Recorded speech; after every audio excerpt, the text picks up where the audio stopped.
এখন শুধু বৃষ্টি হবে, সব কিছু বৃষ্টিতে সফলতা হয়ে যাবে, পরিষ্কার হয়ে যাবে।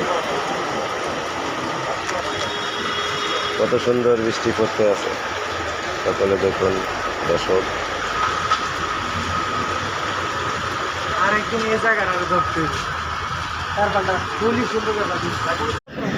সেই স্বাদ হইব, সেই স্বাদ। 29 টাকা নিতে পারবেন একদম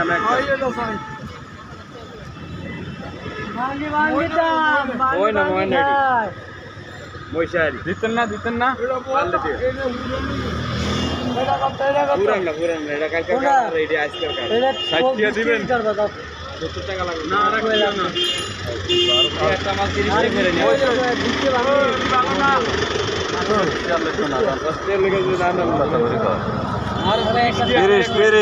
তিরিশ টাকা, যার যে কয়টা লাগে। অকশন আজকে অকশন দর খাওয়ানো হবে। 30 যেটা লইবা 30। ঠিক আছে।